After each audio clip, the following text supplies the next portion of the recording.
Visual orientation is a big issue with today's bird dog. Once you have a dog that gets fixated, a pointing dog that gets fixated on the visual aspect of things, you will struggle with scent pointing, as well as they will sight point things like a leaf or a stick or a bug and that will overpower their ability to use their nose.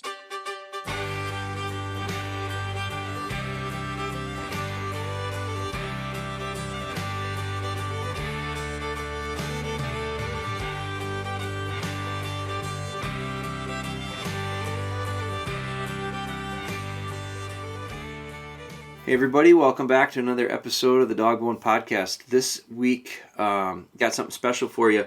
It's actually a friend of mine, Ethan Pippitt from Standing Stone Kennels. He and his wife Kat have a kennel down in Kansas. They raise GSPs, specialize in GSPs. I think they train just about all the sporting dogs that you can imagine. I met them several years ago. We've had them on the podcast already, quite a while ago. I reached out to Ethan specifically with some questions that I was looking to get some answers on regarding this process of training Máquina, the little English setter puppy. We have a series going with her on YouTube. We have done some podcast episodes. I'm writing a column for Gun Dog Magazine documenting that process.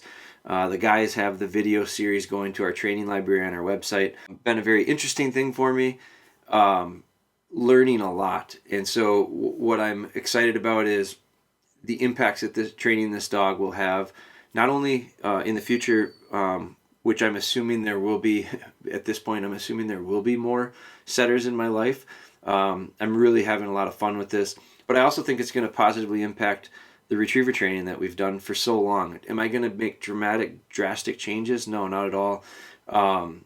Are there things that I'm not surprised by with this dog? Yes, there are. Are there some things that I am surprised with? Most definitely. But this podcast in particular, we dig into a process that I've seen Ethan and Kat do with their dogs before. I just didn't have the answers that I was thinking I needed going into it. I left the conversation with a lot better understanding and feel for the process of positive pigeons.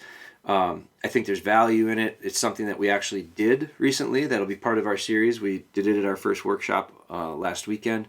We did it with Máquina. I'll be doing it again. You'll hear more about it here in this episode, but I really appreciate Ethan's willingness to share this information with me. We're probably going to be reaching out to them again and working, I think, actually together on a few things. So looking forward to it. Enjoy this podcast. Ethan and Kat from Standing Stone and me digging into a little better understanding and figuring out where and how to apply the idea of what they call positive pigeons with training the setter. So enjoy. As always, I appreciate your support. It means the world to us. Please do me a favor, and if you'd leave us a review wherever you're listening to this, it helps us better understand what we're doing well, and it also helps us reach others that potentially would be interested in and positively impacted by some of the content that we're putting out there. So thank you again for all your support. We appreciate it. Enjoy. I look forward to getting some feedback on this one. So I wanted to talk with you because I've got a new puppy, a setter pup. She's going to be, I think she'll be 20 weeks on Sunday. That's a fun age. Oh my God. I'm having a blast. I'm really, really enjoying her. She's really a nice puppy. So I am working with her and I'm recognizing and realizing, so I'm writing an article for Gun Dog. I'm doing a series for Gun Dog Magazine with it. We're filming it and doing some stuff for our social platforms, but it's really been an interesting project for me because there are differences. You and I talked about pointing dogs a while ago before I put a deposit down on this puppy. So it must have been 3 or 4 years ago. I was maybe a year or two into the search at that point, I think. But I remember having a conversation with you about it. I have realized some differences. I have realized some similarities. That part of it is just interesting to me because I really feel like I'm going to benefit bigger picture from a training perspective by doing this. And it's a lot of fun and I'm enjoying it. So like I'm getting double whammy as far as positives out of it. But the one thing that I'm finding is I've never researched dog training much. Like early on in retriever training stuff, I'm very, very comfortable with, very comfortable with the style that we take to it. It fits my personality well, it fits my dogs well. So, but so I never really thought about retriever training the same way, with the exception of like, I've studied a lot of different trainers that do retriever stuff, and a lot of them do it differently than how I do it, and some of them do it similar. And I've taken a lot of things from certain trainers that fit really good for me and plugged it into my personal style. With pointing dogs, I don't have those relationships. I don't know those people. And what I did was I've spent a lot of time like the old school way of researching training pointing dogs. And so books and DVDs, and luckily for me, or thankfully for me, a blessing in disguise, if you will, I got two buddies that got puppies out of the same kennel. It was Northwoods Bird Dogs, and they got puppies that are a little over a year old right now. And so and we were all going to get puppies out of the same litter, and it didn't work out because I wanted a female. These guys got males. So they got their dogs a year earlier than I did. And I was real bummed about it because we were going to raise them together and blah, blah, blah, blah, blah. It was, this fairy book story. But then it didn't happen. And I'm really glad it didn't, because I got to see these guys raise their dogs for the first year. I hunted with their dogs last fall. They were like 10 months old. And so we put them in the woods and we did some stuff. And I got to learn a lot, I think, accidentally, by waiting an extra year, by seeing kind of the struggles, seeing the things that went well with them, picking their brains, having conversations. They're really good friends of mine. So that was really good for me, and I got a lot out of it. But I've realized that with bird dogs, there's a lot of different feelings on like styles of training them. No different, I suppose, than retriever training, but I just never paid attention to it. And because I just never really entertained it before, because I felt like I knew the direction I wanted to go intuitively, because that was what I started with and went with. And I guess I did study it pretty deeply, but I didn't study varieties of training styles, because I eliminated a lot of things early on as far as techniques. With bird dogs, I don't know that I can do that, because I don't know anything. I didn't know much, if anything, about them. And so one of the things that has been very interesting to me, and I followed a lot of your stuff, I've watched a lot of your guys' stuff, and I wanted to talk to you specifically about positive pigeon stuff. So it's something that I've watched you guys do. I don't know that I've seen anybody else do it. So first off, I was going to ask you, like, is that something that you picked up over the years of training? Is it something that you've hybrided to be something that you do yourselves? Is it, and I don't get into like, such and such a way of training, like it's the standing stone kennel way, or it's this way. I don't get into that, because I just don't think it's applicable. I think it's a strong marketing play, but it's not necessarily my approach to training. But I've not seen other people do it. So my question to you is, can you give me a general explanation because I've got a lot of questions about it, and I'm going to be grilling you with them. But give me an example or a general explanation of what that process of positive pigeon looks like for you, and maybe some of your reasoning for it, because that will help me start to understand it deeper.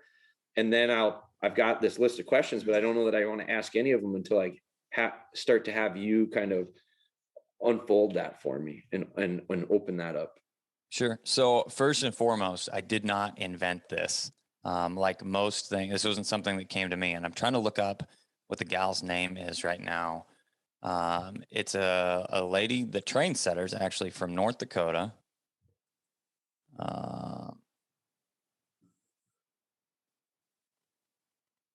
And she has a training video that I think you can find on DVD. It's called Continental Breeds, maybe Training Continental Breeds. Okay. And this is something that I would look up if you can find it.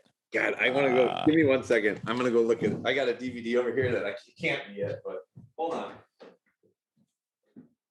Training setters and continental breeds. Yeah. Sherry Ebert. Found it.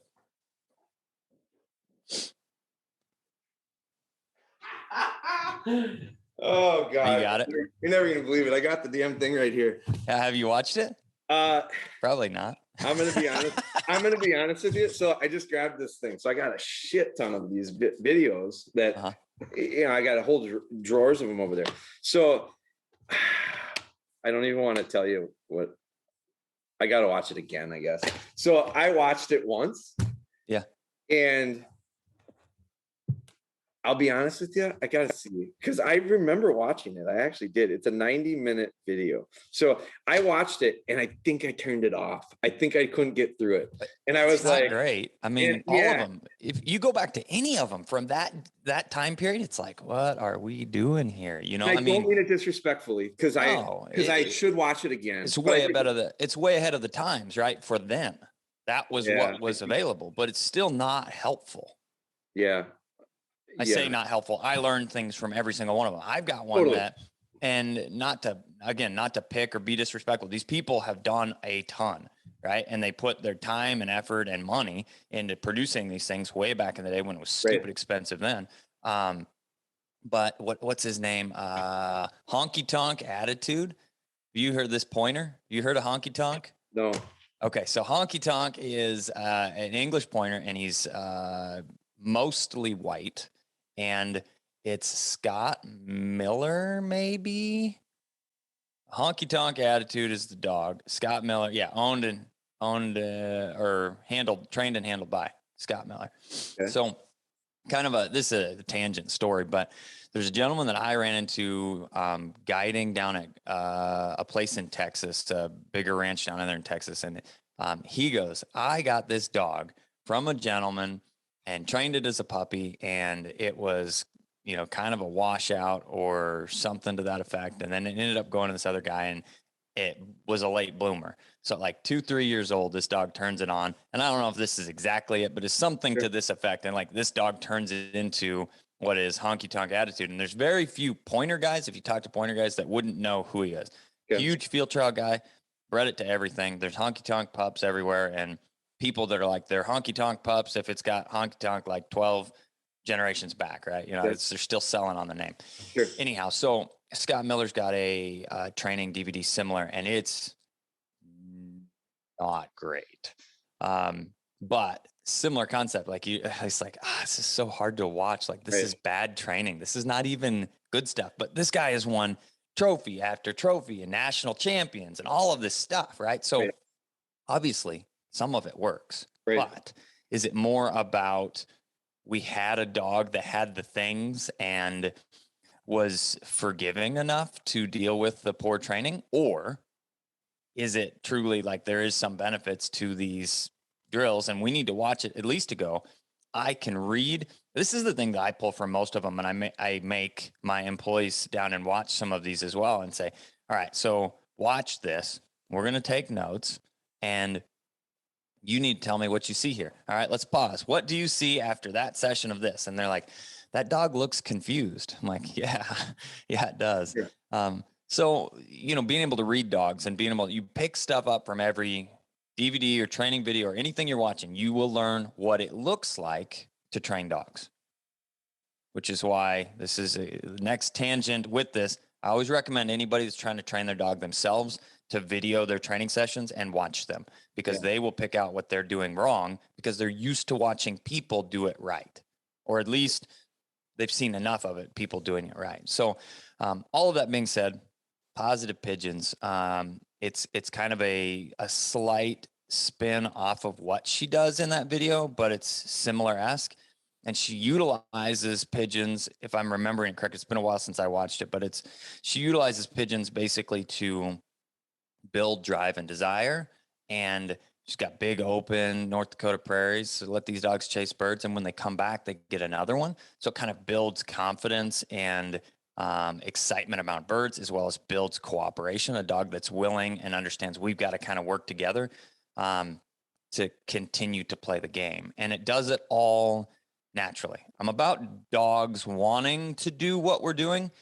trying to help convince them that what I want is their idea.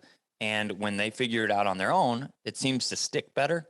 Yeah. It seems to be more powerful. So that's why, Positive Pigeons is kind of the beginning stages to woe training, but it's also the beginning stages to a baby bird introduction, as well as a drill that we can be cooperative and work as a team when pointing dogs, versatile dogs, are independent creatures, right? They have to be able to go out there and do it in order for them to be able to do their job. If they are relying solely on us and more dependent like retrievers can be, looking to us constantly and turning to us constantly, they're not doing their job. Sure. So, okay, that's really good. So positive pigeon, because my next question, or a couple of my questions connected to that based on what you told me, and you answered it well, is I wonder because as I watch it, and I admit I have not watched them all. Like I've watched some of your videos. There's you have a lot of content out there. There's a lot of different dogs that you've done stuff with. I've watched the process with different dogs. And quite honestly, I don't know where that is in the flow of the sequencing of the dog. It could be, I don't know if it's the first time, if it's the 10th time, but my takeaway, because I like the idea. So, but then my concern came in with this was, as I was watching it, and my idea of training this setter has changed since I got her, with the understanding of, so you had mentioned something about you recommend people film themselves. I think it's a really powerful thing to see for myself as well. Like me, I don't watch everything that we do and the guys put out, as far as we film it, they edit it, they put it out. I don't watch it all. I watch a very small percentage of it. The few times that interesting. I'm the same way. Well, I don't have time. For various reasons, but I also, the few times that I do, and sometimes I'll get a specific question about a video or a comment on a video, and I'll try to answer it. But in order for me to answer it, I really got to see what they're talking about. So I watch it myself. So I end up catching myself reviewing videos that we've done.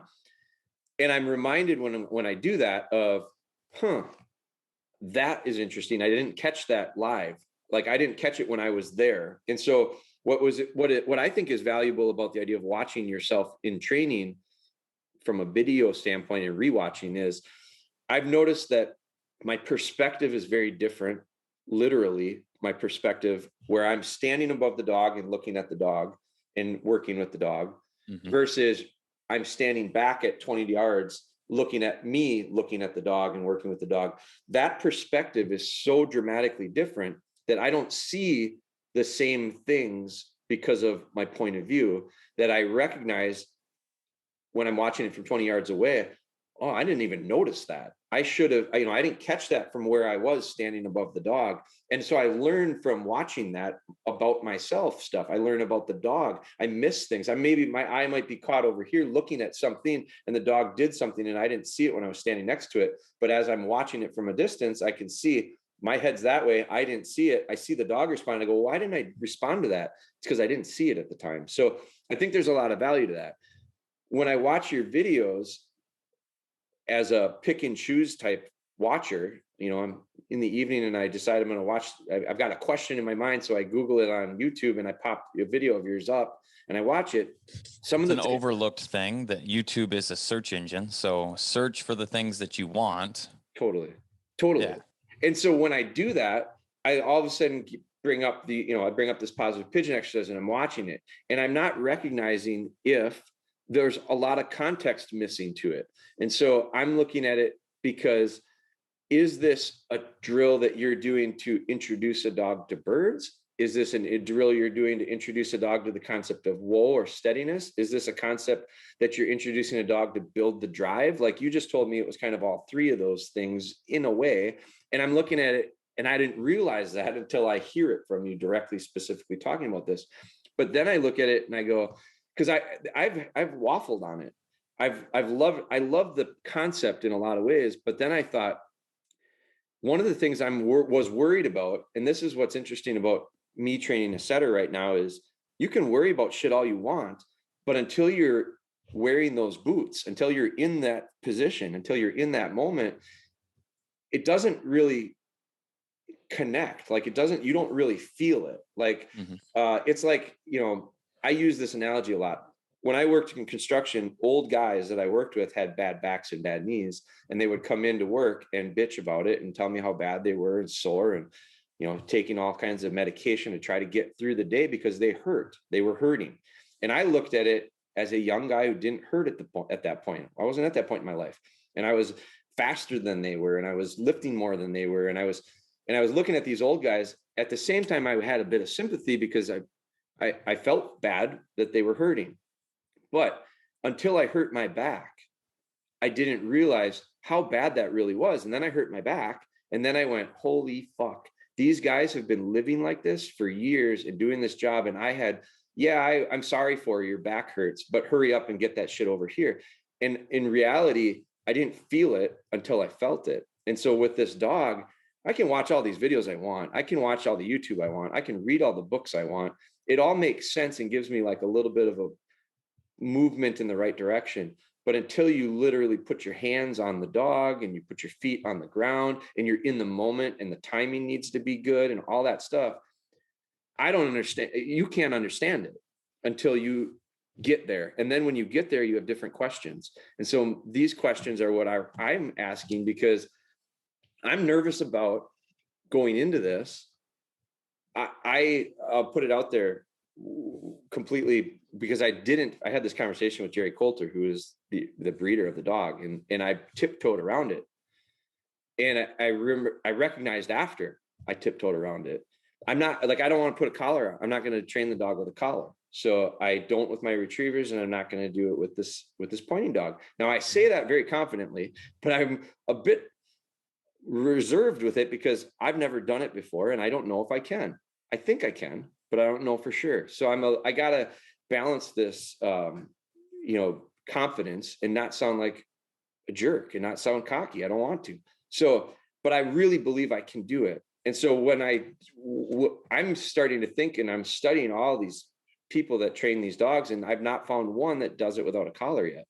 And so I'm taking a lot of information from those sources that use the collar, and I'm looking at it and going, is there ways for me to modify, prepare, get things done a little bit in a different maybe sequence or order that will allow me to do it start to end and get the result? I do recognize, I think it's going to maybe take me a little bit longer, and I'm okay with that. I think I'm going to have to probably take a little bit different approach to it. But like my fear with the positive pigeon thing was, you build like one thing I saw, and I see the development, and now it makes sense, is when you would do the thing with the positive. So do me a favor, so that describe what happens in positive pigeons before I tell you my concerns. Sure, absolutely. So you get out a pigeon, you have a visual. Typically I will hold one wing in and allow one wing to basically be loose and out. Most of the times birds won't flap just one wing. They don't really know how to do that. So if you are holding on to one wing and you have one, you can flap it to get the dog's attention. Once we have the dog's attention, they're going to run over to you and they're going to jump at you and they're going to be excited and everything else. And basically we're utilizing the pigeon itself and the release of the pigeon as properly timed and a marker for behavior. So dog stops and stands still. That's whoa, essentially, right? Then we release the bird. Timing being important, they get to chase. Soon as the dog stops, you have all 4 feet on the ground, here comes the bird. You do that again, the dog's going to figure out that second that they stop, they get to chase another bird. And smart dogs with a lot of pointing instinct being key. So with the versatile aspect of dogs that short hairs are and several other breeds are, you're always balancing a retrieving desire with pointing desire combo. Mm-hmm. Dogs that lean more toward the retrieving desire, they're going to, so positive pigeons tells me a lot about a dog. It's kind of like a bonding and learning experience for me as well. But dogs that run all the way back to you every single time before they stop, those are dogs that are going to be higher in the retrieving desire category. They want to be close. They want it. They want to come all the way to you. Dogs with a lot of pointing instinct, which your setter should by nature have that. I mean, setters are known for that. Sure. I would assume she'll start stopping further and further and further away from you. Like second she sees you, if you go, she'll go and stop and look at you like, throw me another one. Now, all of this being said, if they're all in on the bird, they always come back. You let the bird go, dog runs around, maybe 10 minutes, they will come back. Most of the time it's less than a minute or two because of the fact of where we're set up. The birds fly back to something, the loft. Dogs can't really get to that. So they come back looking for something else, another reward to play the game. It becomes a game, and it does not take very long. If a dog's not sketchy, right, seems unsure about the environment, I'll play with the dog day 1, day 2. All right, let's chase the pigeons. Are you collar conditioned? No. Am I sure you're going to come back to me? Pretty much no. But with these birds, if you're pumped about that, I'm pretty sure that you will. So when you say day 1, day 2, this is a dog you're talking that's come back for training. Come for training. Yes, sir. And so I'm not big on anything I do based on time or age. That's just my personality and my feeling when it comes to dogs. I like to have dogs dictate when they're ready for stuff. That's the way to do it. Yeah, so that's the way to do it. Do you have is that your approach with positive pigeons? When you say when they're day 1, day 2, they could be 6 months old, they could be 12 months old, or what does that look like for you? Does it matter? So any dog coming back to our program for training has to be a minimum of 6 months of age. So they're going to be somewhere over 6 months old. So with your personal dogs that you're training, because you guys keep some of your pups, right? And train some of them. So you've got them there younger, let's say. What would you do it with young dogs too? Or is this an exercise where you say, no, I just don't think my pup is ready for it until they get to a certain size, mental maturity type thing? What is the indicator for you? Yep. So what you're looking for is a dog that is able to track things, have enough leg underneath of it to be able to keep up. Because if you take and release a bird in front of an 8-week-old puppy, really young, really small, they may see it. And I'm not even talking like, yes, you could have startling effects or something. Like if you do it wrong, throw the bird at the dog, the wings hit the puppy, it could startle him. Sure. But out in front of them, bird flies away, the puppy sees it. They can't keep up with it at all. They can't track it for very far. So they'll lose interest pretty quickly. With our short hairs, I would say average age would be 12 to 20 weeks that we may attempt this one time. So if I've got a young dog, we've got a couple extra pigeons, and at a session might be 2 to 8 birds roughly.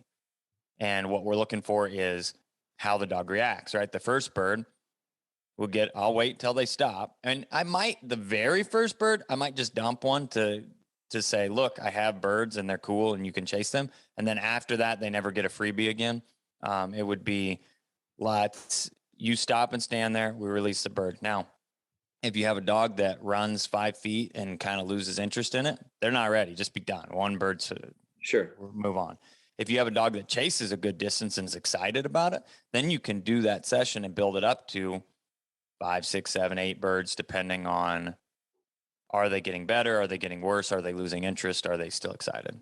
And you look at the chase part of it to be a positive thing, a value. You want the dog, and that is where you're saying we do it for multiple reasons. It's introducing birds, it's introducing the concept or the idea of a little bit of steadiness or wool, and building bird drive. Is that the building bird drive for you? Is chase the hell out of this thing? Go try to get it. And is that the idea of, one of the things I have found with this dog is there's nothing I'm going to train the dog to do when it comes to hunting. Like, she's so natural and it's so beautiful to see. And it's one of the things that I'm just really, it's a pretty staunch. Now, I shouldn't say that because it is a difference between that and the retrievers, but my retrievers have some very natural things as well that are beautiful for me. When they pick something up and carry it around and bring it to me, I look at that as like one of these pointing puppies doing what it does naturally stopping and pointing at something it's uncertain of. I think my dog, the little bit I have not seen point out of her, not formal. Informal, yeah, she's bumped into a pigeon in our backyard that came back and was eating some grain, and she was very interested in it. And I looked at it and I'm like, oh my God, that's what they do. That's what she does. The idea with it for me is when I recognize it's so natural, and I really believe in the idea that, and this is not my idea, it's been told to me a million times, but again, it doesn't sink in until you experience it, is the way I think the best way I'm going to develop this little dog is give it opportunity. Like I'm going to have to give it a lot of opportunities and let it become what it needs. Let it become a setter, because it is one. And so I feel like the idea of the chase, if it's building drive in the bird, I have a hard time. Like I've had people tell me that I've had people warn me a bit of, be careful about how much foundation you're putting into the dog, because you don't want to take away its natural stuff when it comes to drive for birds. Correct. But at the same time, those same people that I've talked to really struggle with their dogs at a year old, because they just are so over the top bird driven. Like there's just so much desire for these birds that they go, that's when you're going to have your hands full. That's when you got to kind of, it's this ride out the storm type thing. You're going to go through these phases with the dog. And I go, I don't know that I'm a good enough trainer to train the bird dog out of the bird. Like, I just don't believe I am. Like so building this drive and this exercise, is that not like an opportunity for it to be this, where I kind of think it's well described as give the dog opportunities. So is this something where we're giving the dog opportunities to open up or wake up what's inside of it as far as its bird dog? Like I love bird. Like I watched that dog watch birds all of a sudden one day. It didn't happen like until, I bet you she was probably 12 or 13 weeks old, where robins now part of it was because of spring and the birds started coming back. There were more of them, but like all of a sudden one day you wake up and there's a lot of birds around, right? And there's chirping and there's all this stuff. And I literally saw the dog change personality wise, because now it just can't keep its eyes off the birds. It can't keep its eyes off its interest off of it. It's just so fascinated by these birds. And I look at that and I go, man, that's a bird dog. Like that's not anything we trained. That's been genetically put into it, right? That's a turning point, which means that you're ready to move on, and you need to move on pretty quickly. Now I'll explain. Visual orientation is a big issue with today's bird dog. Okay. Once you have a dog that gets fixated, a pointing dog that gets fixated on the visual aspect of things, you will struggle with scent pointing, as well as they will sight point things like a leaf or a stick or a bug and that will overpower their ability to use their nose. Now, it's not like it's broken, but if it goes on for months and months and months, like the average dog that lives in an urban environment, right? They chase squirrels and birds around their backyard, all visually oriented. And if they spend 6 or 8 or 10 months doing that, or most of their life doing that without redirect, that becomes their primary focus. And then they aren't as efficient using their nose. Sure. So this drill with this dog, is that doing that? Is that what? It's a means to an end. And this is what gets missed a lot. We probably do 3 or 4 total training sessions with Positive Pigeons. Per dog? Total. Over the course of its, if you say, hey, Máquina is to the point where I want to introduce her to this positive pigeon concept. Yep. We're gonna do it to build her drive, which is going to be chase that bird. We're going to do it to introduce her to the idea of stop, keep your feet still for a minute, and something good will happen. And we're going to do it.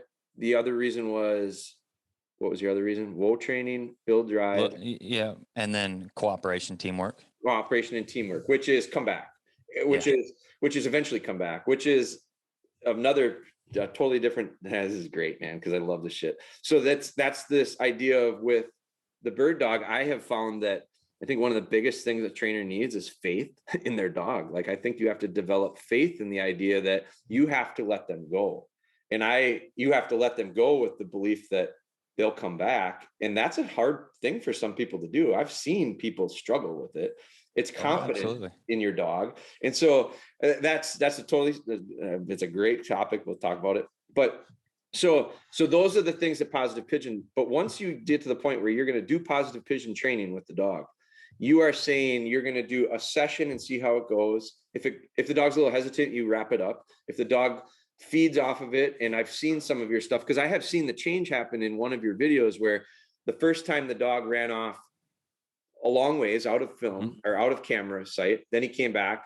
Then the second one, he was gone. Then the third one, he ran so far, but he just turned around and came back. And then the fourth one, he turned around. And I think it's I question, like, is it a combination of he's realizing he ain't catching it? And the other thing is he's probably getting tired. So like now all of a sudden he's back with you and says, I'd rather come back and see another one than just continue to run aimlessly and really no benefit, no real return for the dog. Correct. Right. So you would do that, but you would do it maybe 3 sessions or 3 or 4 sessions. And then you'd say, you know what, we're not getting anything more out of this. We've unlocked that door. Is that how you look at it? Yeah. So that's a typical progression. And every dog is different. Sure. But you're going to see that some dogs will chase and chase and chase and chase and chase. And those are the dogs that chase forever.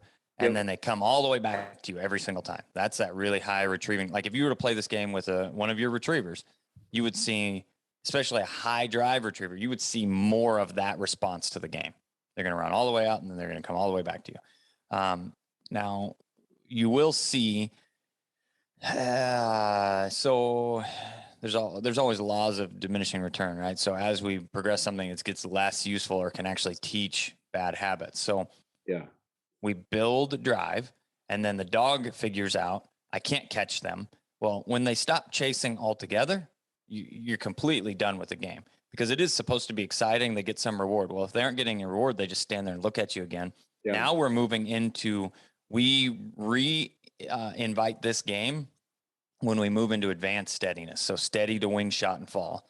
So with puppies, we play the game until we see these specific things, which are going to be, they chase it, they come back, they know how to stop to get another reward.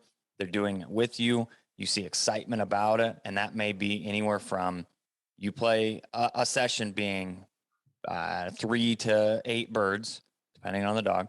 You're going to do 3, maybe 4 total sessions. Yep. And typically we'll introduce a cue with that as well. So we can say, whoa. Usually we'll be a whoop, whoop, whoop, whoop, whoop, whoop. They stop. Whoa, good. There's another bird. And so you've started to apply that. It's a little introduction of a lot of things. And then from there, we move right to, let's point birds in the field. Let's activate that nose. Sure. Okay. Logic. That makes sense. Do you, when it comes to that whoa part of it, the steadiness part of it, like I'm really calling whoa training, for the idea of whoa training, I'm really drawing a lot of similarities to a steady dog. Like my dogs are steady flush. Bird flushes, I don't teach them to sit to the flush. I want them standing to the flush. So it's a preference thing. But now we're talking flushers. But when I've got, so whoa training, Positive Pigeon is somewhat connected to early whoa training or concept, understanding of the concept. Correct. Do you prior to that do anything with steadiness with the dog? Or is this like first time it's ever understood the idea of stop with my feet and you're connecting it to a bird? We will clicker train stand. So again, whoa, which is typically a progression that happens when we get dogs that are hyper sitters. So we teach sit. That's a really mixed opinion amongst bird dog guys. Yep. I will teach sit, and I will teach then if I have a dog that automatically sits for everything, it's sitting all the time, then we'll stop rewarding for sit and we'll teach stand. Okay. Why do you think guys are so anti-sit with their pointy dogs? You want an honest answer? Yeah, because I got my opinion, but I want to hear what you said. Okay, so they're not good at training dogs. Okay. So when you get into whoa training, you're way harsher than I am. I'm way nice. No, keep going. No, I mean what it comes down to, and the reasons behind it. If you ask anybody, a majority of people, the reasons of why they don't want to teach sit is because the dog may sit when you're working on whoa, right? Well, if your dog is sitting when you're working on whoa, they don't understand what you're teaching them, and you need to find a better way to teach it. Yeah. Because it's pressure typically related. Dog reverts to something that they know was good and something that was easier, and they try and escape the training session. Well, if you have dogs that are trying to escape training sessions and avoid, then you're not doing a fantastic job teaching. Yeah, I don't disagree with that at all. I think that I have my own thoughts on the idea of like Ethan's brutally honest comment of the chat. Sorry. Well, yeah, and I'll dance around it like a politician, but I think that guys that say you can't train these pointing dogs to sit, I have heard them say the same reason, you know, because I don't want this dog sitting in the field on point. I don't want him sitting on wool. And I look at it and I go, it has nothing to do with what, if you think you're that good of a trainer, that your sit is going to be so good that when a dog goes to go on point, it sits because you taught it to sit in the yard when it was a puppy. I think you're a great trainer. Like there's nobody that's doing that. There's nobody that's overpowering the dog's natural.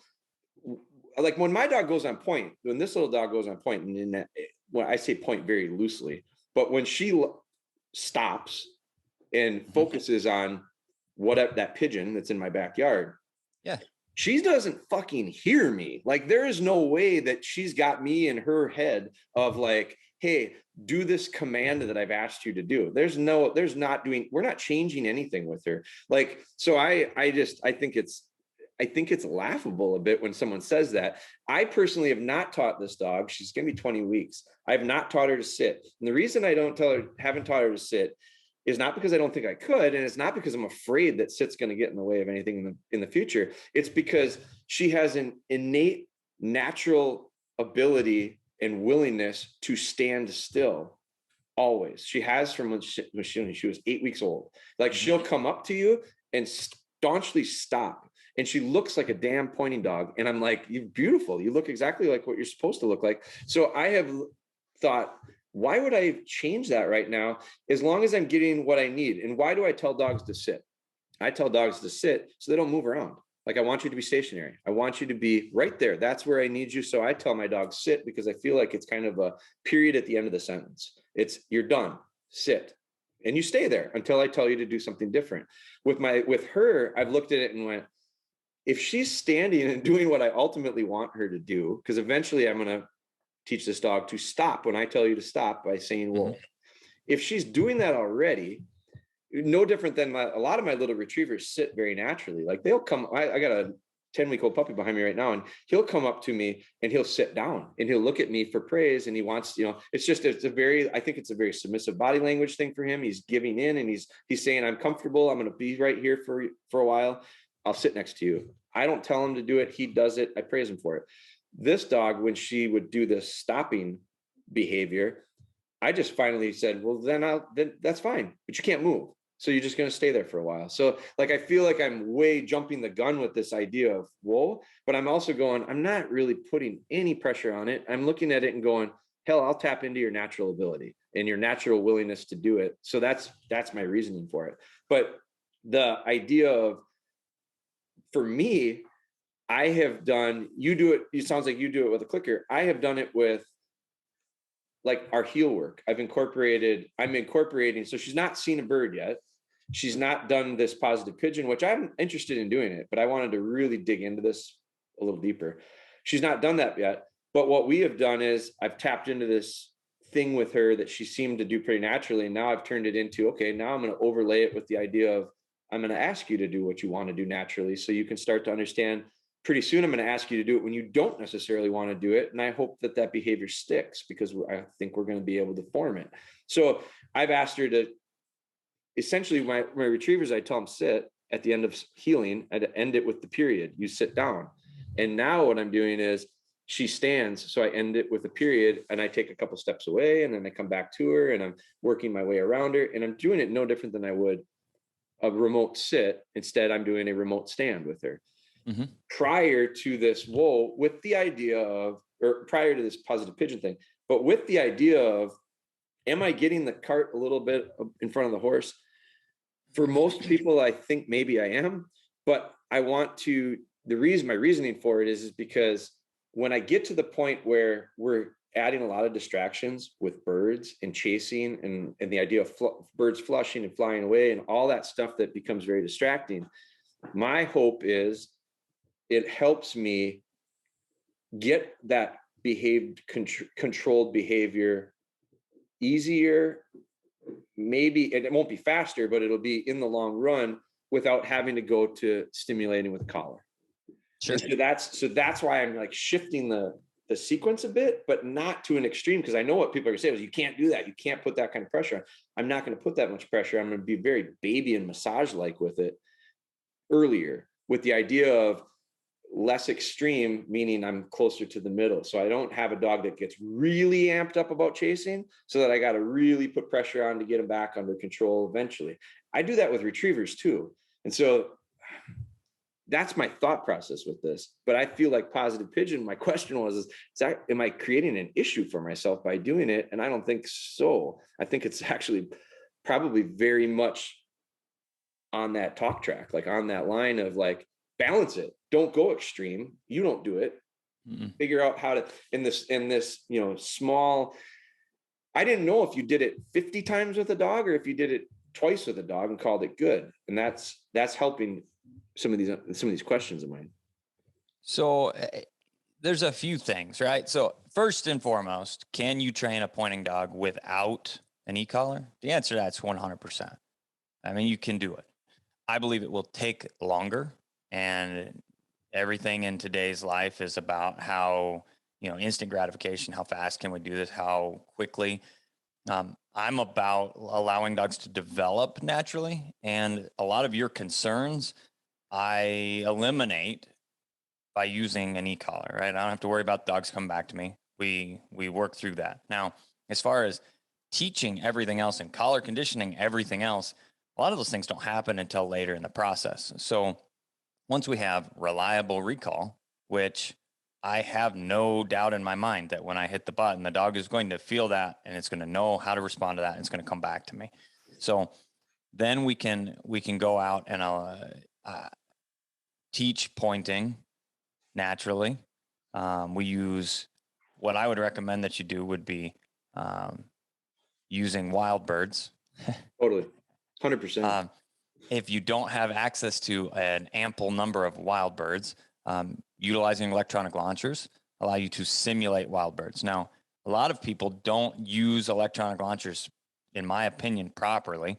And the sequence happens. Dog locks up on point, whether that be for a second or 20 seconds or 30 seconds, and they push that envelope all the time, trying to help the dog to stand longer until the dog moves, and then they launch the bird. Okay, so what that, in my eyes, and have experienced firsthand, what that teaches is the dog, once I pressure it, I get to bump it and chase it, which is part of the game. Okay. Yeah. If you allow that steadiness time to happen for a second or two, and then the bird comes out early, it almost signals to the dog that you overpressured that and you need to be sneakier, because pointing is directly related to stalking, which is why dogs creep in on stuff. So you need to be sneakier next time, which involves less movement. And you can build off of that time by then allowing the bird to be a reward, but they did it right. So stand longer next time and the bird will come and you'll get to chase it again. So we incorporate all of those things without check cords. I'm not holding you there. You're doing all of these things naturally. Sure. What do you think makes a pointing dog point? What do I think? Yeah. Hundreds of years of genetics. Do you think it's because of it's stalking? So it's a similar, like, I want to sneak up on said animal. Some are more cautious than others, and the more cautious they are, the more pointing instinct they have. Right. Do you think the reward is, so like and this is where it ties back to positive pigeons. And this is really good stuff for me. The idea of chasing the bird. Yep. So I have not experienced it, but I've heard now from enough people about this idea of your dogs can go through these phases. Like the pointing dogs go through phases of stuff. And what I have been told is you're going to go through this phase with this dog where you know, and a lot of people are just, you just let this stuff happen. You let this develop, you ride this thing out, and you'll end up in good shape. But this phase where the dog will chase, the bird's flushed, the dog's going to chase it. And eventually it's going to work itself out of the idea of chasing, which is the positive. So like, I'm talking about like pointed wild birds, flushed, chased.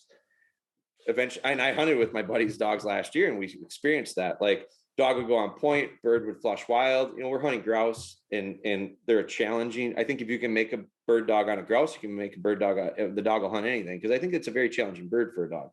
But these grouse flush wild. Well, dog's on point, bird flushes wild, no shot. Dog knows the bird flushed. Dog's not trained to be steady to wing and shot. So dog breaks and runs. And I mean, one of their litter mates, one of them would run for minutes. Like, one of them, you just about lost sound of the bell, and eventually he's coming back. The other one, litter mate, didn't have nearly the chase that other one had. Like, he'd chase it for a little ways, but almost not out of sight. And then, or very rarely far out of sight. And then he's back. And so it's a very different. The dogs themselves were different in their personalities, partly because of culture, I think, but then partly because of probably just what's in them.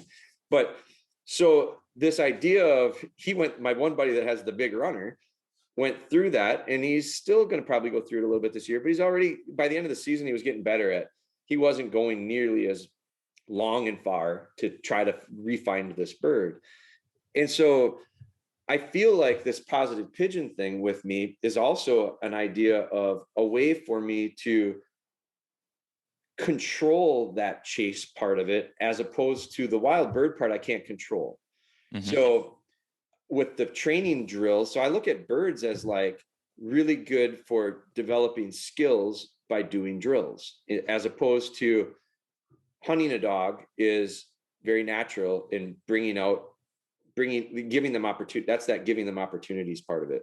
This is a very controlled part that you have and this is where I feel like your bonding is coming in, because you're part of the equation, right? Like, you're a key component of this. You release the bird, you introduce the bird, you do all that stuff. So you're important to the dog in it. But by doing this, I am also thinking that it's going to allow me to get through potentially some of this phase of the idea of learning to chase and give up on the chase, learning to chase and give up on the chase, learning to chase and give up on the chase, give up on it a little sooner and realize it ain't that great to chase. Where some of these dogs, I think, they chase because they go, oh my God, this is so much fun, and I don't have that many opportunities to do it. But this is a controlled setting where I almost like say, I want you to chase and learn that there's not that pot of gold at the end of that rainbow. Like, come back. And will that help me accelerate my opportunities when I get them on live birds? Because I totally agree with you. And my approach is going to be develop a bird dog on wild birds. Like, I have the opportunities to do that. I'm lucky to have those opportunities. And I think I'll be able to do it. It's going to be a definite attempt on my end to shift it very heavily on wild birds, as opposed to pen I have that as a separate topic on here that we weren't even going to talk about today. But like, that's a question I have is, value of penned birds or placed birds, or however you want to word it, training birds, as opposed to the wild. So we don't have to talk on that, but the idea of figuring that out, I really believe that this drill could be beneficial in that. Well, based on the words that you're saying and the path that you're taking from a training standpoint, it sounds like you've gotten a few opinions on this that seem maybe just slightly misguided from the way that I think about it. But I don't believe truly that the dog's going to go through, phases that you just let happen. I do believe that the more handle and the more teaching and the things that we do at an earlier age gets us through those quote unquote phases faster. Yeah. Like, you can help them along rather than just, almost sounds like, and I'm not, almost more like, there's still just the puppy in them, right? That kind of, it'll eventually work its way out. And maybe I'm wrong by assuming that's what kind of the direction they're taking. But I believe that you can do things. Now, my baby caution to you with it is any dogs that we put too much handle on too much emphasis on leash work and too much emphasis on obedience, they struggle to develop enough independent hunt to be beneficial. So now that's different for every dog. Some dogs Right. do it like you have to put additional handle. I would say the average setter, not all of them, but the average setter is a little bit gentler, kinder hearted, a little not quite as driven as some of the wild and crazy short hairs that are out there today. But when you've got a dog that it's all the balance. So as long as you are balancing, you're not going to have any problems. But if you say, we primarily work on, if you haven't been free running your puppy by the time it's 20 weeks old, you need to start doing that. How do you pronounce her name? Máquina. Máquina. So Máquina Matata. So the Spanish for the machine. The machine. The machine. I like it. Máquina needs opportunities to go out and explore and hunt. Totally. Yep. And if she's good at getting out into a range that you are happy with and comfortable with, which is probably could be further than what you're comfortable with working with what you'd normally work with. You're probably more comfortable with a dog being closer to you than, and in the woods, dogs need to be closer to you. You just can't see them more than 40 or 50 or 60 yards. Sometimes that's completely out of sight. So as long as you're comfortable with her range and getting out and exploring, you have a good balance. If you put too much emphasis on obedience, because this is, I'm sorry, I'm a little scattered. There's lots of stuff that go into this. The things that I see people make mistakes training dogs, period, is doing what they can, not what they need to, right? So we can work on this obedience drill and we can do it twice a day, 5 days a week, but my dog is really good at that. And my dog needs the opportunity to go expand and search and explore, but we don't have off leash areas. I don't have a reliable recall. I don't have any of the things to be able to do that, but I can do this. So I'm just going to do this. Right. Well, by doing that, you're creating a problem. So as long as you have that balance, she gets out, hunts as big as you are comfortable and excited about, which a 5-month-old puppy should cover good ground. Then the amount of obedience that you're doing isn't a problem. Yeah. I think so that's the balance. Yeah, I totally think you're right. And I think that, so here's the thing that I think is why I want to make points to people that follow us is because, and I don't think it's a lot different than this conversation could be overlapped or overlaid into retriever training. It could be into hound training. It could be into anything, I think. But I feel like a lot of times when I listen to podcasts or listen to videos or watch books, it is we see such a micro amount of the big picture that we in like our conversation, like first off, I really respect your telling me your feelings on what I'm telling you. But what you're saying to me is completely predicated on what I've told you. And if I don't do a very good job telling you about what's the whole big picture, immediately, I think the way you analyze it is going to be specific to what I've given you for information. So like and I'm a foundation guy. Like I love well-behaved dogs. I think discipline is the key to enjoying my dogs. When I say discipline, it's a very difficult word for some people to recognize and realize how I mean it. And yeah, structured and foundationally sound. Like, so I look at this and I probably put off to see people that listen to our stuff, this idea of obedience. That's extreme.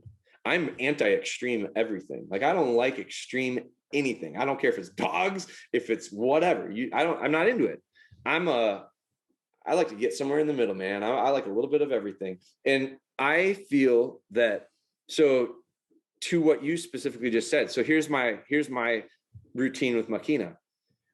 I would say I started doing some foundational heel work and more formal stuff. And like, I'm precise with it. I want her feet in the right spots. I want her body bending. I'm really picky about it because I feel like if I can't control you at a foot, I can't control you at 100 feet. Like it's this idea of as things scale and transfer, there's diminishing connection. And so I better get it good right here. I better get it good right here, because when I take you to the kids' soccer games, like I want to have a nice healing dog. When I take you out of the truck and go to a spot in a field, I'm turned off by dogs that pull. I'm turned off by dogs that have to be held by their collars on 2 feet. I don't like that. It's just not my thing. I don't have a problem with other people doing it if that's what they like. I don't like it. So I'm doing it for me. So I like this. I like a well-behaved dog. And my dogs are family dogs, and they all live in our house. They're all right behind me right now. So I need that. But for her, we've worked on it, and she's getting pretty good at it. And people are going to see it, because that's our formal session that we filmed that 15 minutes that day. What isn't always seen, and what we're trying to do with some of our content stuff, is like, for every session I do of heel work with her, we've also done probably 1 or 2, like you said, kind of exploratory walks. Like I've got acreage here that have woodcock right now. So they're moving through. So we're walking in the evening, we're walking every evening. And in the morning, we're doing at least once, but I'm taking this dog, and with zero, I try to recall her back to me maybe once or twice in the 25 minutes, because I would like to have the ability to get her back to me. Like, I want her to finish. I want her to come to me, I pet her up, and then, okay, go ahead, go do it again. And I've been doing it since she was very little, and we were restricted some with snow, but it's getting open now. I've seen in the last, it would be probably 6 weeks. So maybe from her 10-week-old till now, she's gotten to be, she's just slowly moved out. She's slowly moved out. She's slowly moved out. She's slowly moved out. I love it. It's been really gradual. It's been very controlled as far as me feeling comfortable with the further she gets out, because the further she gets out, I've also got the foundation that has been being built in the background in these other sessions where, beep, beep, beep, beep, beep on the whistle, and yeah, she'll come back to me. And so I feel like the key there is, I didn't just let the dog run and develop herself as a bird dog wild child for the last 3 months. And I haven't been boot camp for the last 3 months where it's, you don't look the other direction. Like, those two are extremes that I feel like if you do either one of them, you're going to have a struggle because of it. They're both opposite directions, but they're both so far out there. And I'm looking at it and I'm going, these drills, this positive pigeon drill, now that it makes more sense to me, I do think that I love that you said I don't do 50 of them, because I go, Mom, that would be kind of maybe an extreme. If you did do 50 of them, I'd wonder why. And I'd ask, like, what's the benefit of doing it so often? Because it might be a good reason. And I'd go, well, that might make sense to do it for that reason.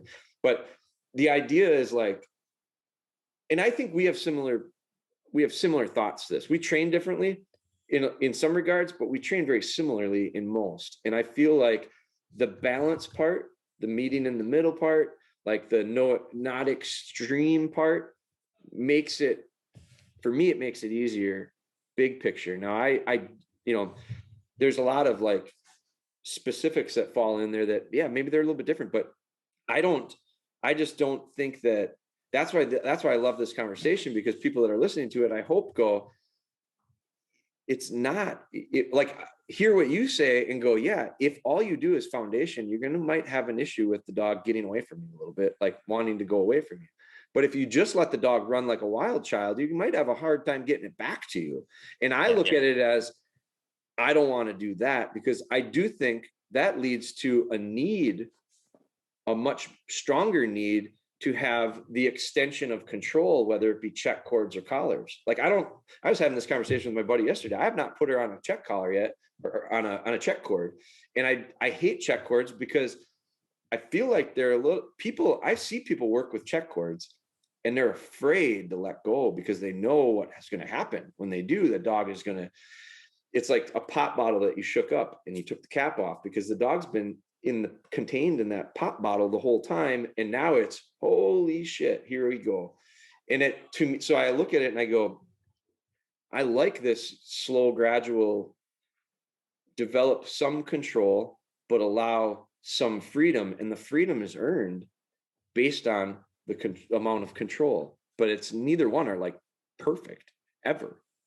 Maybe way down the road they might get pretty good, but that was one thing I was going to ask you, is if she's dragging a check cord, or if she's doing anything. And that's good that you're not. I mean, dragging one, I'm not as opposed to, because it kind of helps with a little bit of that finish stuff with a young puppy that's not solid on recall, right? So as long as we can get within 20 feet of you, which is usually not that difficult with a puppy, we can step on the cord and then we can encourage you to complete it, not just reel you in or drag you to me. Right. Hey, now I've got you. Okay, now we've made this circle smaller. Now I've got you closer. Hey, let's do something, So through the development process. But the dogs that are held on to like that, they come in and they'll like run circles around us, right. As we're walking through the field. And you're like, okay, well, this is obviously conditioned that all is a 30-foot circle. So totally.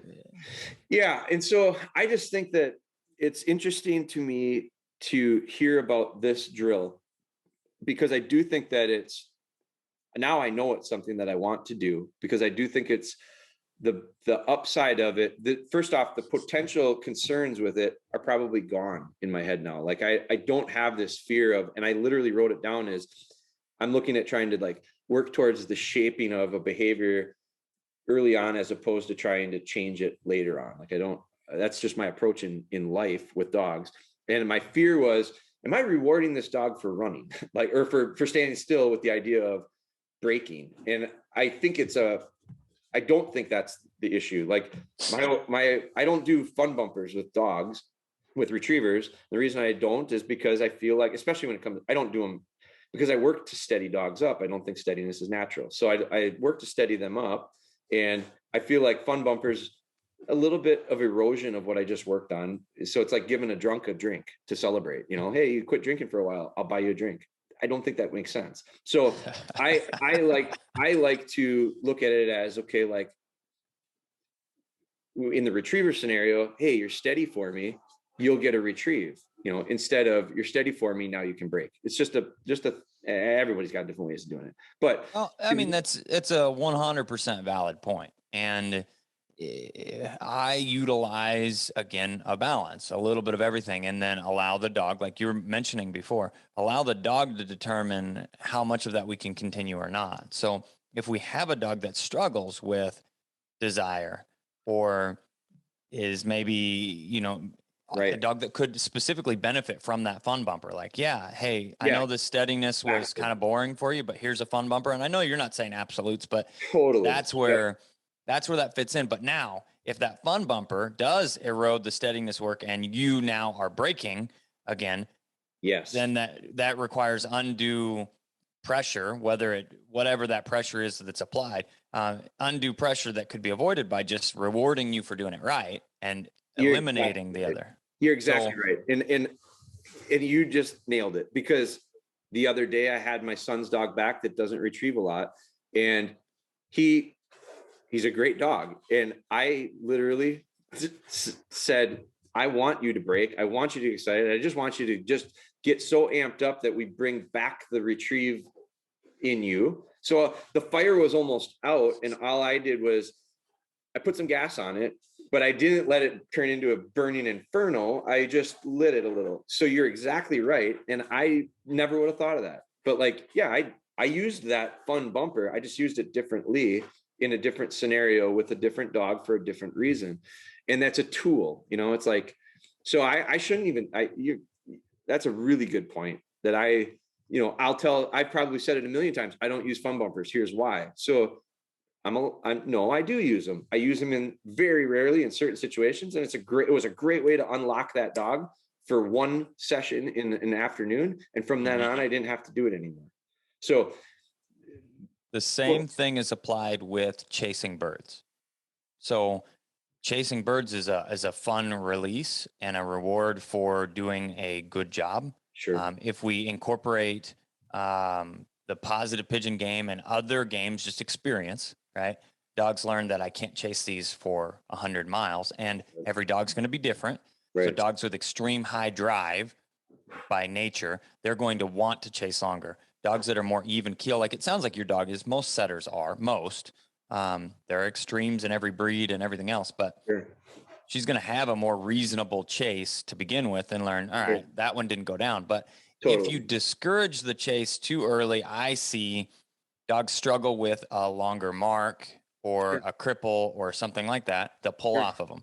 Yeah. The other side of it is when we, like, I honestly feel that, and you'll see mixed opinions on this, of steady to wing shot and fall. It's definitely attainable by all dogs, but the dog, the in essence is taking away the chase that develops steadiness beyond the flush. So we need a dog that understands the game before you start taking away the fun aspects of it. Right. Because if we can't reward you unless you do it 100% right, then the whole game's going to suck and you're going to lose interest in. Then you'll stop pointing birds, then you'll stop handling.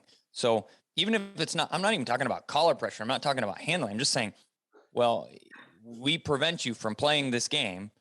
So there's no fun in it. You just stand out here. Yeah. Now, that balance is different depending on the level of drive that each dog has. But an average dog needs to have a good understanding. We recommend generically say a season or two of wild bird hunting, or if you don't have wild birds, enough pen raised birds that the dog gets the game. Sure. Then we can move to that next level. Sure. No, it makes perfect sense. And at the risk of pushing this further than time wise, because I really appreciate your generosity here. This is a way to kind of wrap this back up, I think. So circling back to the idea, and I asked it earlier, of why do you think the pointing dog points? And I know you brought up the genetics, and I'm in agreement with that.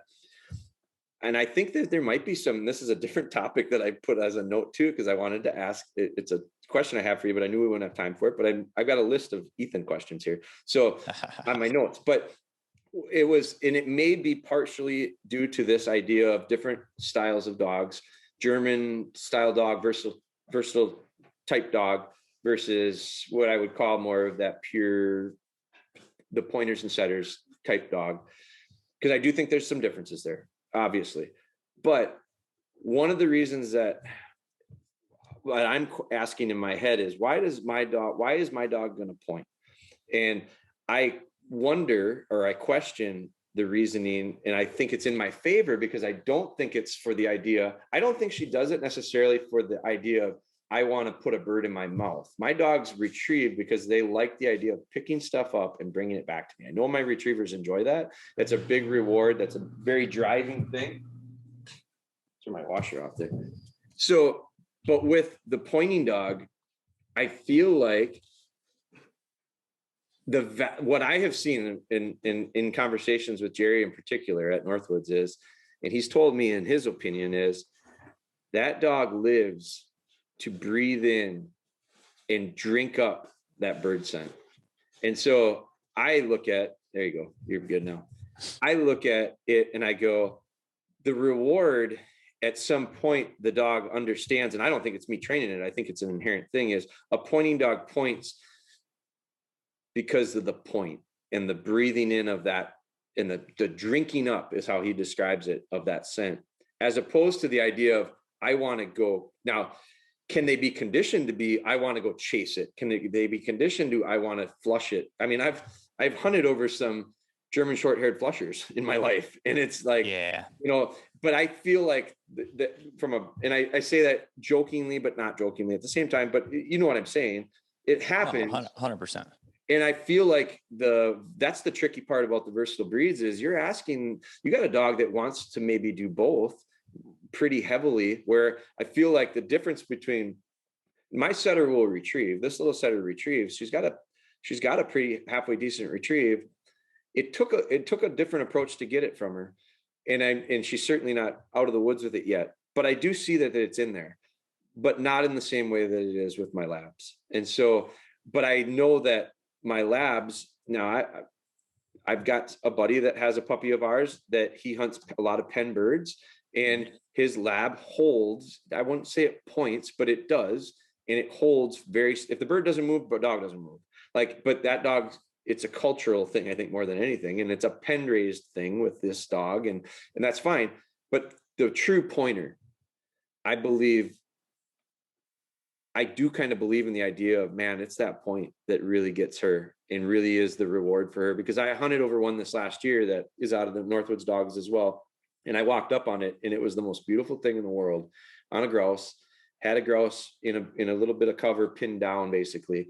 And I walked up, and it was on point for minutes and before I could get to it.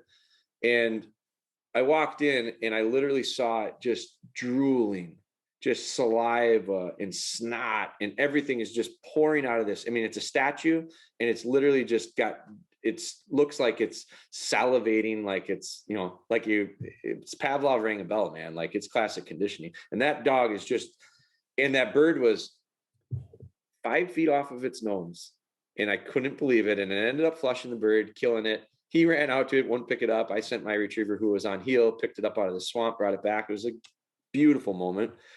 But I looked at that and I went, that dog was in heaven when it just sat there and breathed that bird. And as long as that bird stayed there, I totally feel he was there to do that. And so do you agree with that? Do you think that's what it is for him? So I specifically work with versatile dogs.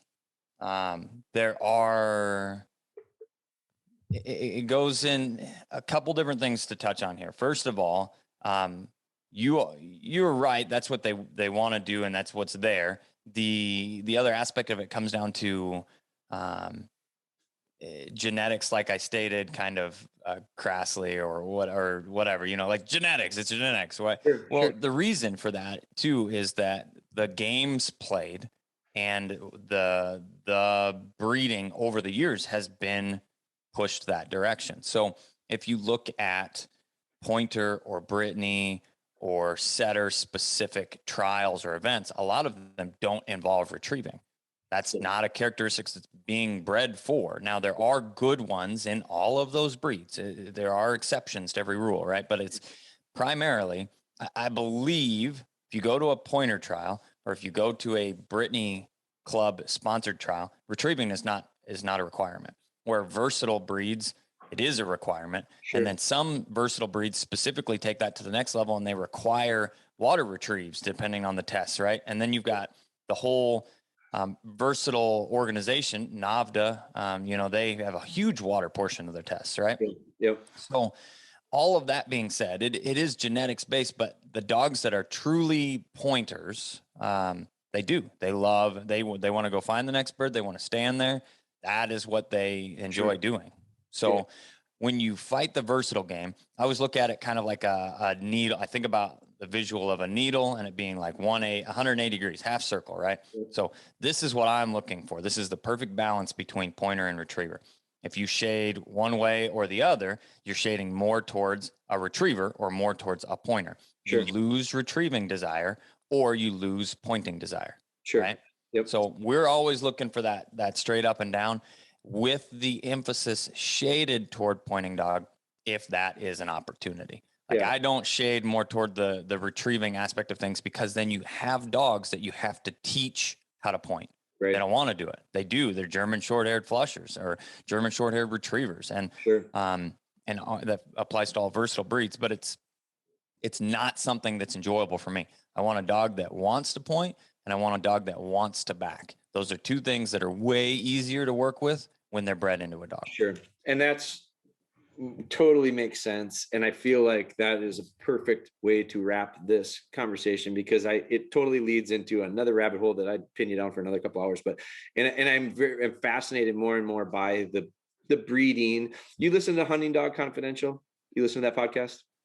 No. Who does that? Very good. Craig Koshek and I can't remember what her name is. It's a guy and a gal. Very well done. It's in the family of Project Upland stuff. Okay. One of the spinoffs it's under their umbrella of Northwoods podcasts. Collective. But it's fascinating. It's a breakdown of breeds and origins and historical things. I think they're into their second season of it. Some of them are very interesting to me. Some of them aren't so interesting. Some of them would be very interesting to you because of the versatile hunting stuff, because of the hosts have versatile hunting dogs. Cool. So, but they talk about, so I'm fascinated by it. And the idea of the importance of some of this history and purpose and reasoning for these dogs is very, very interesting to me, and it would be it's the next conversation that we would have. So, but we don't have to dig into it. But man, I got you. I pinned you down for 2 hours. I told you I won't do it any longer than that. But thank you so much. Like, this is real valuable to me, and I really appreciate your opinion on a lot of it. I really appreciate the conversation we have had, we've known each other for a long time and talked several times. And I just think I have a respect for you and what you and Kat are doing. And I think really highly of you guys. And so when people ask me, where GSPs, I'm sending them to you guys because that's the confidence I have. I don't typically send anybody to any kennels. I say, Google search and call and talk to the people. You guys are definitely my go-to there. So, but this is the conversation that I can have, because we're not always going to think the same. We're not always going to do the same, but there's so many similarities, and the value, I think, is showing that it doesn't have to be black or white. Like, there's a lot of gray in this area. And I appreciate that a lot. So. Absolutely. Thanks for having me on. I always enjoy the conversations. They are, the way you think about stuff is way more involved than the average person, which is cool to me because I am more of a thinker, and Sure. It's not small stuff. It's not simple, surface level. There's a lot of depth to it. So yeah. And that's, to me, that's where I need to continue to investigate, and I need to continue to dig in. And when it comes to this stuff, pointing dogs, it's just so new to me and so green. I'm so green with the idea of it, but I'm enjoying it for lots of reasons. And if nothing else, it gives us another excuse to connect too. So thank you for that. I'll continue to add to the list. I'll check a few things off the list that we talked about, and I'll continue to add to it, and let's do it again. Let's connect again, and we'll talk further on down the road. And I'm going to put pressure on you again about bringing your dogs up. I'd really enjoy having you come to the camp. I'd really like to see your dogs work the birds by us. I just think it's there for a lot of reasons. Obviously hunting we all love it, but I know it's a time thing with you guys too, but we got to put something. I would really enjoy it if you guys could make the trip. I think it would be good for you. I think it'd be great for your dogs. I'd love to see it. So that sounds good to me. Cool. All right, man. We'll be in touch. I appreciate it. Hey, no problem. Talk to you later. Bye now.